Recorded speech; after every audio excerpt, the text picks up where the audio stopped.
Muito bem, vamos aí à nossa aula, vamos ver o que é que a gente tem para hoje, vamos lá?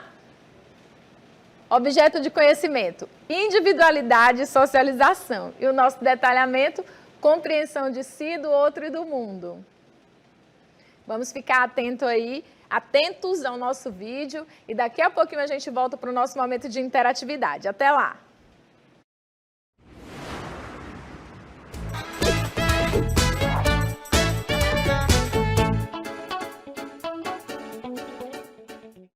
Olá, alunos e colegas professores presenciais, sejam bem-vindos a mais uma aula do nosso projeto de vida. Eu sou a professora Isabel Saraiva e vamos dar início ao nosso Refletindo sobre o Tema, onde a gente está aqui construindo a análise de si para que possamos pensar em um projeto de vida.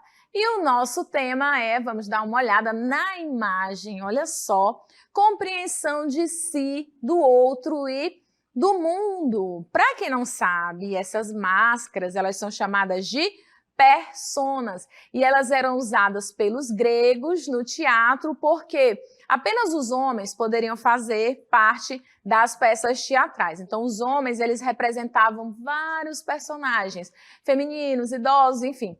E as personas, elas ajudavam nessa representação, certo? Prosseguindo aí, a gente vai ver que todas as pessoas têm um jeito de ser, um perfil particular que se desenvolve aproximadamente até os 21 anos de idade, quando o cérebro e o corpo estão mais maduros. O nosso jeito de ser, certo? Aquilo que faz a gente ser a gente. As nossas preferências, os lugares que a gente frequenta, as nossas famílias, os nossos amigos, os nossos grupos, como a gente já viu nas nossas aulas anteriores. Nós estamos em um exercício de reflexão. Quem sou eu? Como eu me comporto diante do mundo? Para que esse exercício? Para que, se entendendo, a gente possa ter clareza daquilo que a gente quer projetar para a nossa vida. Certinho? Então vamos prosseguir aprendendo mais sobre a gente e o outro. A seguir, nós vamos ver aí mais à frente. Na fase da adolescência, esse perfil não está totalmente formado, mas é possível perceber suas principais tendências e, com base nelas, fazer escolhas para o seu projeto de vida. Muito bem. Você vê que na adolescência, as pessoas têm, às vezes, dificuldade de se relacionar. Algumas pessoas até usam o termo aborrecência, porque a pessoa ela não se conhece, ela está tentando se descobrir, e esse processo, por vezes, ele é também doloroso. Ela está procurando os grupos nos quais ela quer se encaixar. Muitas vezes ela não se encaixa em nenhum dos grupos que estão ali ao seu redor, e isso tudo vai trazendo crises que a pessoa não tem a maturidade de encarar, de resolver, certo? Vamos prosseguir aí aprendendo sobre esse momento. Na prática, a personalidade se refere ao conjunto de pensamentos, emoções e atitudes que você tem diante da vida interior e como esses elementos se manifestam no mundo, nas relações e em sua participação na sociedade, certo? O que as pessoas, gente, a forma como elas tratam a gente, é claro que isso vai interferir nas nossas reações, mas a gente tem que perceber, e às vezes é um exercício difícil, por isso que eu sempre coloco, terapia devia ser para todo mundo. Todo mundo deveria fazer terapia para se estudar, para se conhecer, porque a forma como a gente reage às palavras dos outros tem a ver com aquilo que está dentro da gente. E aí, quando eu cheguei aqui no Amazonas, uma coisa que me chamou muito a atenção foi que a minha prima, ela falou para mim, olha, aqui no Amazonas, você não chama ninguém de índio não, porque isso é ofensa. Então, como eu sou formada em História, e eu sei que o Amazonas é o estado com a maior população indígena do Brasil, eu fiquei refletindo, mas Por que que isso seria uma ofensa? Enfim, por causa de toda uma imagem pejorativa que é construída e que, infelizmente, as pessoas absorvem para si e aquilo que o outro fala acaba parecendo uma ofensa. Então, muitas vezes, o que vem de fora atinge a gente porque nós estamos fragilizados por dentro. E aí também é importante porque nesse processo em que nós estamos aqui ajudando vocês a se conhecer, nós também estamos nos conhecendo, nós também estamos refletindo sobre quem nós somos, a nossa identidade, o nosso papel no mundo. Enfim, todos estamos num processo de aprendizagem sobre si. Vamos lá, prosseguindo nossa aula. Para se tornar quem você é hoje, uma série de elementos surgiu ao longo da sua vida. Vamos analisar alguns deles. E aí nós temos o primeiro, que são as nossas experiências em família. Nós já vimos aqui que a família é o nosso primeiro grupo. O primeiro grupo que a gente faz parte é o grupo da nossa família. E é um grupo que nós somos inseridos sem direito de escolha. A gente chega e faz parte. Olha, a gente tem uma imagem que mostra pra gente essa vivência em família. É claro que existe um modelo de família, né? Pai, mãe, filhos, um modelo que é considerado o padrão, mas a gente sabe que família é quem quer ser sua família, certo? E nesse sentido, nós vamos ter aí famílias formadas pelo pai, pela mãe, pelos filhos, apenas pelo pai e os filhos, apenas pela mãe e os filhos, pela avó, os netos e os filhos, enfim. Há vários modelos de família. E qual é a importância da família na formação da nossa personalidade? Vamos lá. As experiências emocionais pelas quais você passou, que sentiu, viu e aprendeu no convívio com seus familiares estão gravadas na sua memória, consciente ou inconscientemente, e formam uma impressão geral de quem você é e como deve se relacionar no mundo. Gente, vou quebrar uma promessa que eu fiz. Já falei para vocês, né, que eu tenho um trauma, porque praticamente todos os professores de história que eu tinha falavam muito da vida deles e eu queria aprender sobre história, então eu fiz uma promessa. Jesus, eu não vou falar sobre a minha vida durante as aulas, mas aqui não tem como, gente, não tem como. E eu tenho que lembrar das minhas experiências em família, do quanto eu lembro da educação que eu recebi da minha mãe, porque a minha mãe me educou sozinha, a minha e as minhas irmãs. Então, ela era muito rígida com algumas coisas e hoje eu agradeço muito a minha mãe. Gente, eu tenho o prazer de dizer que eu nunca fui demitida de emprego nenhum. Eu sempre saí pelas minhas próprias pernas, porque eu sempre me encaixei nas regras. Isso porque foi uma coisa que eu aprendi em casa. A minha mãe dizia, se precisar varrer, varra, não vai cair sua mão. Se você precisar limpar, limpe, escute, não responda. Claro que a gente tem que ponderar, né? Nem sempre a gente pode ficar calado diante das situações. Mas essa educação que a minha mãe me deu, e muitas vezes não foi assim de maneira carinhosa que ela me deu, hoje fazem muita diferença na Isabel que eu sou. E às vezes eu costumo ligar para minha mãe e dizer, ai mãe, a senhora é tão maravilhosa, obrigada pelo seu trabalho, pelo que a senhora fez, porque eu consigo perceber essa identidade que a minha mãe ajudou a imprimir em mim, a imprimir nas minhas irmãs também, e tenho orgulho dessa educação que eu recebi. E isso me leva a uma pergunta, como você encara a educação que você recebe da sua família? Vamos lá aprender mais? Então, os parentes, os tios, os primos e avós têm papel importante na formação de sua personalidade. Outro papel preponderante, esse aqui, gente, as mães costumam implicar bastante e elas não deixam de ter razão, porque esse grupo aqui é a turma.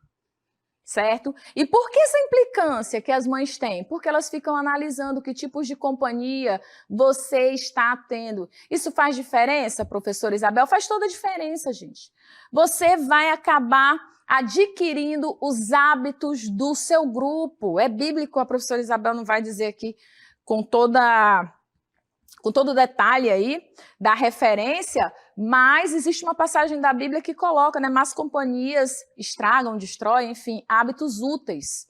E por que isso? Porque eu estou ali inserido naquele grupo, aquele grupo tem determinados hábitos, eu vou achar que aquilo é normal, até por uma questão de afinidade também. Por isso a gente precisa escolher muito bem as nossas companhias.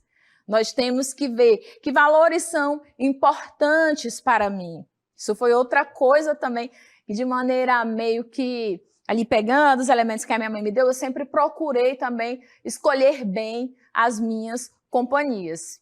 Quem ia estar ali ao meu lado, e eu sempre prezei caráter. Não importa o que a pessoa faça, não importa a preferência sexual dela, nada disso importa para mim. O que importa é o caráter dela. E isso a gente tem que pesar, nós temos que escolher bem as nossas companhias. Se você está do lado de um colega, e isso tem vários estudos, tá, gente, comprovando. Se você está ali do lado de um colega que ele leva os estudos a sério, que ele procura fazer as atividades, você acaba indo no mesmo ritmo. Você senta com ele, você faz as atividades porque ele está te conduzindo a isso. Da mesma forma, se você está do lado de colegas, ai, não, quero jogar aqui, não, aula chata, não sei o quê, e começa a conversar com você num horário que não era para conversar, ele acaba influenciando ali no seu cotidiano. Isso é um exemplo muito raso, existem, claro, aí várias situações profundas. Eu não estou dizendo aqui que isso é determinante. Você vai ser igual às pessoas que você anda. Não.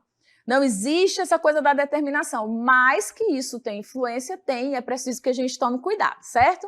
Também faz parte da sua formação. As experiências vividas com os amigos e colegas, como eu falei aqui, o modo como vivemos essas experiências, eles deixam marcas na gente. Não por acaso aí muita gente morre de saudade do período do ensino médio, porque foi um período de convivências saudáveis, dos primeiros relacionamentos, né, amorosos, primeiros namoros, as experiências com aqueles professores que marcaram a sua vida. Isso vai imprimindo marcas que depois deixam aí uma boa lembrança cheia de saudade. Infelizmente, algumas vezes não, algumas vezes é o contrário. Mas, enfim. Outro fator de influência na nossa vida vai ser a questão dos ídolos. Por que os ídolos têm influência sobre a nossa vida? Porque é claro que eu não me torno fã de uma pessoa sem um motivo forte para isso. Ou eu tenho que gostar da forma que aquela pessoa se veste, eu tenho que gostar do que ela canta, eu tenho que gostar do comportamento dela, alguma coisa nessa pessoa tem que me chamar a atenção para que eu seja inclinada a ouvir essa pessoa, a ter essa pessoa como um ídolo na minha vida. Mais uma vez falando da minha vida, né? Sempre gostei muito do Renato Russo, é o cara que eu sou mais fã na vida. E por que eu gosto do Renato Russo? Porque eu achava o Renato Russo assim, o exemplo do que eu queria ser. Ele era um cara extremamente culto. Ele falava sobre várias coisas, várias culturas diferentes. Ele usava várias línguas nas músicas dele. E eu achava aquilo tão incrível, como uma pessoa poderia ser tão inteligente e capaz de expressar o que sentia nas suas letras. Isso era um fator que me levava, me inclinava a gostar dele, a ouvir as músicas dele, enfim, embora eu não concordasse com algumas atitudes que ele tivesse que ele teve ao longo da vida, né? Mas enfim, vamos continuar falando sobre os ídolos. Tudo que você observa nas atitudes de pessoas que você admira, e eu coloquei ali imagens de famosos, mas não são só famosos que se tornam nossos ídolos. Muita gente admira o professor, admira um chefe, admira alguém da sua família. Poxa, eu sou fã dessa pessoa porque essa pessoa tem uma história de vida incrível, porque essa pessoa me inspira. E essas pessoas que você admira, elas fazem parte do seu universo mental. São pessoas que você tem uma admiração e nas quais você pode confiar. Podem te conduzir à assimilação de seus comportamentos e pontos de vista. Aí, atualmente, a gente tem os canais do YouTube, os influencers. Eita, o inglês da professora é ótimo, só que não. Os YouTubers, né? E você procura um canal do YouTube de acordo com as suas preferências, de acordo com aquilo que você quer no momento. Você procura por um tutorial de maquiagem, por alguém que faz viagens, por alguém que é fã de um determinado cantor que você é fã também. Isso vai mostrar o quê? Suas preferências, quem você é, do que você gosta. Outro fator determinante é a sua vida cultural. O que você faz nas horas vagas? Você lê? Você vai passear na praça? Você vai banhar de rio? Vai passar um domingo no flutuante? O que você faz aí nas suas horas vagas? Quais são as suas experiências culturais? E isso também vai fazer parte aí da formação da sua personalidade, da formação do seu eu. Essas experiências culturais, elas vão ser incorporadas à sua personalidade, certo? Quando a gente vai tentar conhecer outra pessoa, existem até sites com teste de personalidade, eles colocam: o que você prefere? Uma praia, uma praça, um cinema? Isso tudo com o intuito de perceber quem você é, qual é a sua personalidade ali naquele momento, qual é a sua inclinação. Os programas de televisão, os filmes, as peças de teatro e as apresentações musicais a que você assiste, bem como os livros, as revistas e os jornais que lê durante a vida, formam sua visão de mundo. E aqui eu quero deixar registrado, olhem para mim, antes de eu terminar de ler esse texto, quero deixar aqui uma mensagem e um convite. Você que ainda não tem o hábito de ler, adquira, cultive esse hábito de ler. Vale a pena, eu fico tão triste quando alguém diz: ai, mas eu não gosto de ler. Como assim, gente? Você tem que exercitar a mente. Hoje está tudo muito pronto, né? Você vai ali, vê o vídeo e você não tem que se esforçar muito para pensar, para imaginar. E quando você lê, ali não tem nenhuma imagem, mas você se transporta, você se conecta com a mensagem daquele autor. Por exemplo, eu passo horas lendo, esqueço do mundo. E eu não tenho essa coisa de, apesar de eu ser lá do início da década de 80, eu não tenho essa coisa, eu tenho que cheirar o livro, eu tenho que pegar o livro. Não, eu sou super adepta aí dos livros digitais, né? Do Kindle, enfim, do celular, usar para ler. Então fica aqui a minha dica: leia, comece a viajar, procure um tema que te interesse e comece a ler. Você vai ver que é uma experiência incrível. Então vamos falar dos blogueiros. Os blogueiros, né, os influenciadores digitais também podem causar impacto em você, claro. Vários influenciadores digitais, eles têm mensagens, eles trazem ali dicas. Né? Olha, se você fizer isso, você vai ter resultado tal. E agora, como a gente está nessa era da velocidade, nós tínhamos aí o YouTube com padrão de vídeos mais longos, mas na atualidade a gente tem aí aplicativos com padrão de vídeos mais curtos, super curtos.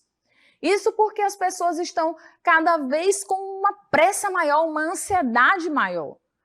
Isso também está levando aí a uma sociedade mais inclinada a ter transtornos psicológicos, essa ansiedade, a gente quer fazer tudo ao mesmo tempo, quer ver tudo ao mesmo tempo, e isso acaba nos cansando, nos deixando sobrecarregados. Também preciso que a gente cuide do nosso eu e saiba que a gente precisa descansar. Nós temos que escolher muito bem as nossas batalhas. Continuando, a personalidade é formada por um complexo processo de filtragem e de mistura de tudo o que foi visto, pensado, sentido e vivenciado ao longo da vida. Também faz parte desse processo a interpretação dessas experiências para construir uma história de realização. É preciso, antes de mais nada, perceber-se como um ser em constante evolução. Aprender sempre e evoluir um pouco a cada dia significa estar aberto ao novo e buscar a melhor versão de si mesmo. Nossa, incrível essa mensagem que ficou no final dessa parte da nossa aula. Procurar construir a melhor versão da gente. E essa questão da memória, gente, é muito interessante. Como historiadora, a gente trabalha com um método chamado história oral. E a história oral busca a lembrança das pessoas em um determinado período. Eu quero estudar, por exemplo, a Segunda Guerra Mundial. Eu vou lá e procuro os soldados, os sobreviventes da Segunda Guerra Mundial, converso com eles sobre a experiência deles e a partir dessas experiências eu vou construindo uma história. E a memória, ela se transforma, vocês sabiam? Existe um relato de um soldado de guerra, claro que nem está mais entre a gente, porque foi um soldado que serviu lá na Primeira Guerra, ele era neozelandês. E ele tinha muita vergonha de ter participado da Primeira Guerra. Ele não gostava de falar sobre o assunto. Por quê? Porque ele lembrava que sentia muito medo.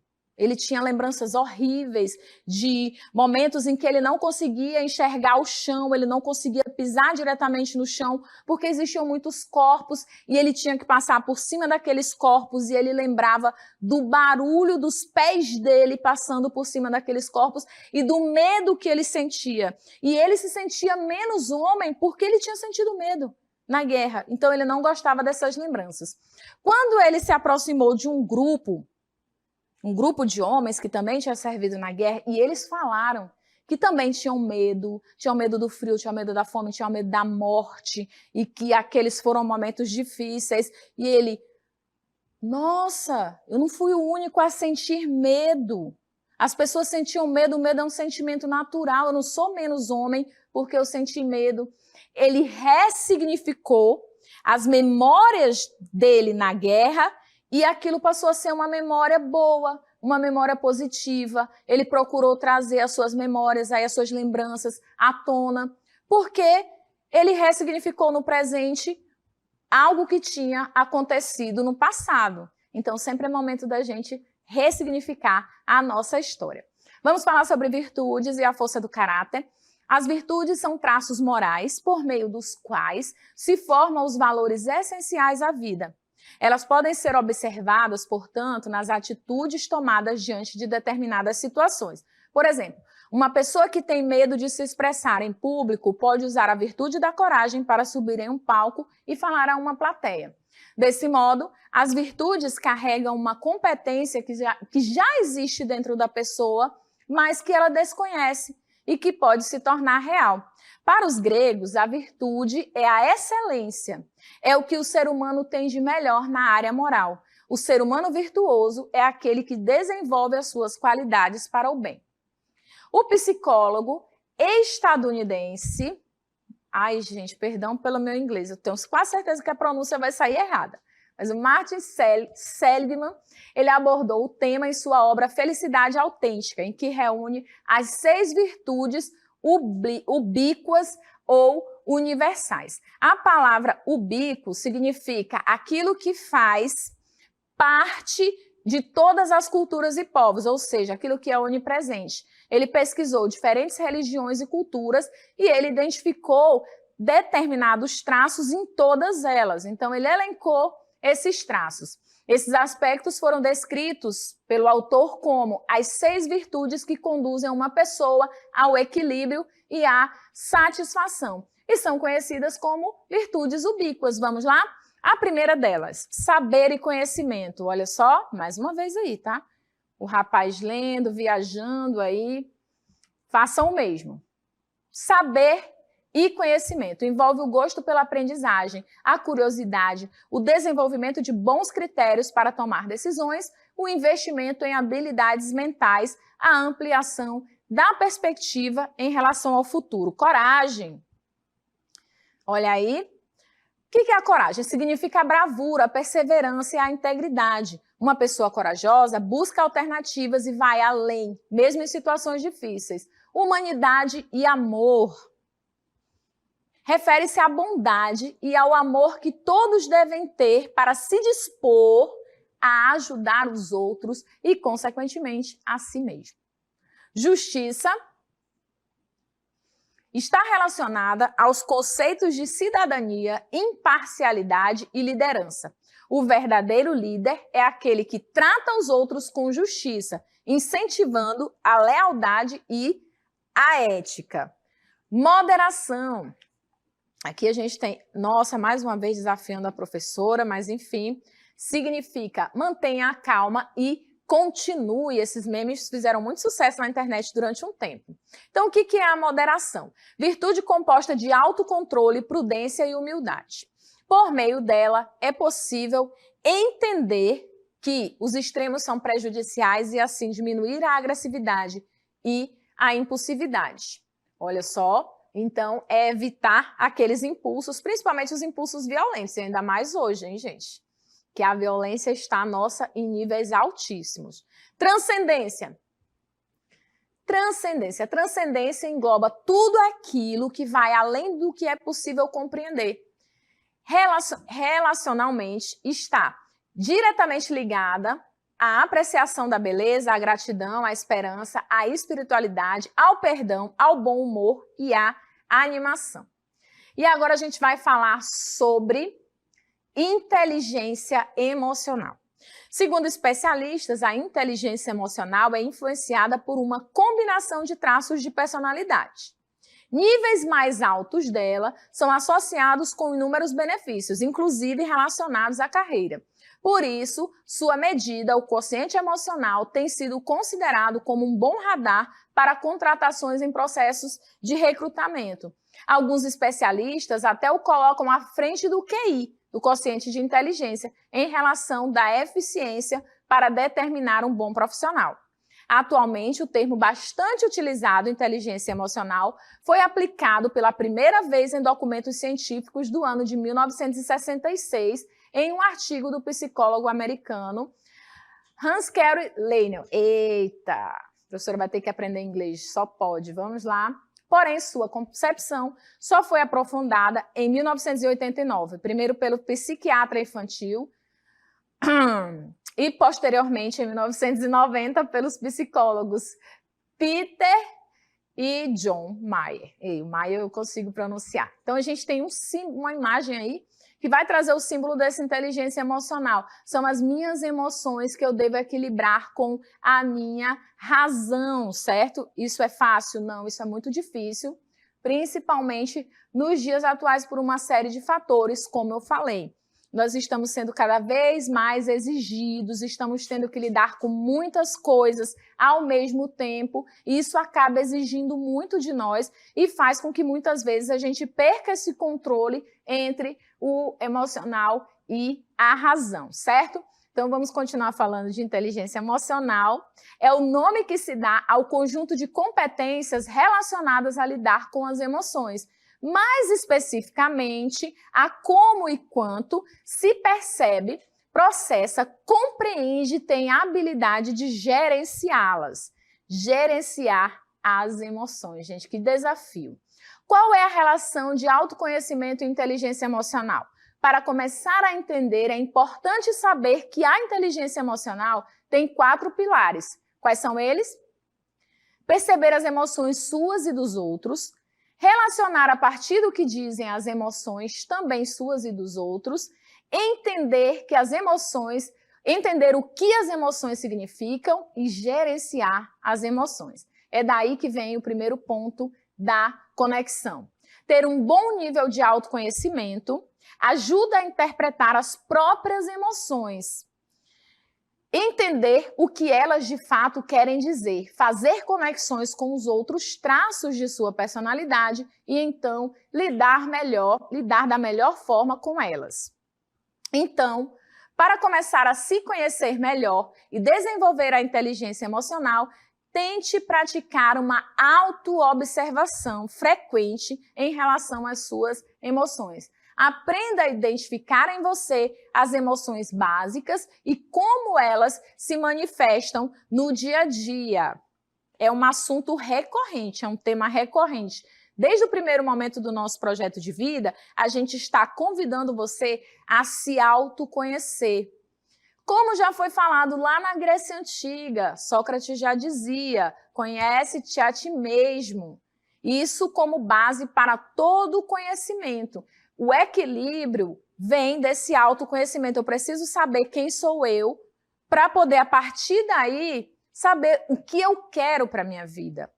Qual é o melhor projeto de vida para mim? O que vai me fazer feliz? É preciso que a gente tenha na vida felicidade, satisfação, que a gente se sinta realizado para que a gente possa ter uma vida com propósito. Um dos temas também que já foi abordado nas nossas aulas anteriores.